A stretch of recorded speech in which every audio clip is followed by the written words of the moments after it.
الرحمن الرحيم kusoo dhawaada koorsadayda Englishka gaar ahaan Basic English.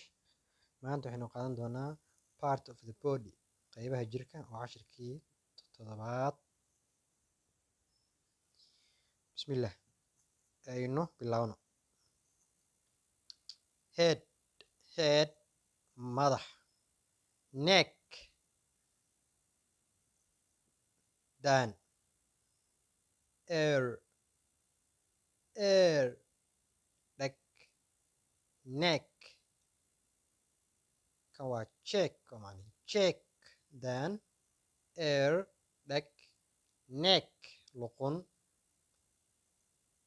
throat xune, chin gar, nose san, hair timo mise tin, chest xabad, armpit kilkil mise kilkisha kilkilaha, arm gacan, navel xudun, tangu carab, lips bishimo, leg lug, knee low, stomach calool, eye il, eyebrow sunniyo,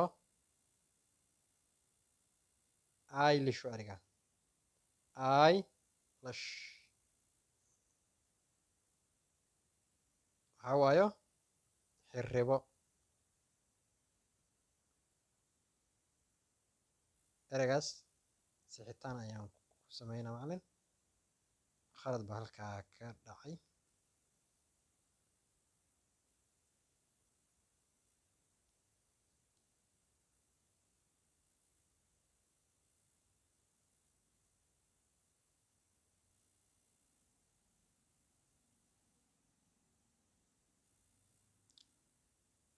kaa macalin bedel eyelash xiribo,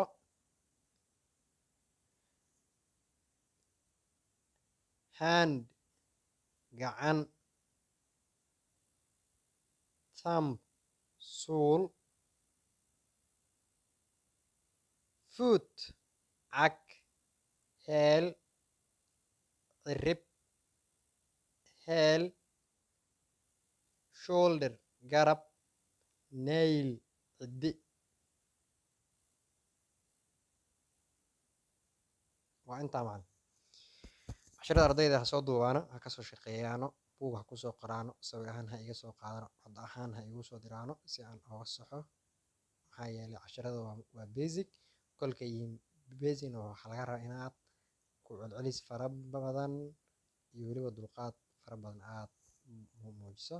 kolkaad online-ka casharada aad ku qaadanayso way ka dhib badan tahay marka uu macalinku hor joogo. maxaa yeelay macalinkii markuu cashirkii duuban uu kuu soo diro, qofka la rabo inuu cashirkii ku celceliyo oo uu dadaalo oo uu duubo oo uu jaanis siiyo waa adiga. allaha idin fududeeyo macalin. wassalaamu calaykum waraxmatullaahi tacaala wabarakaatu.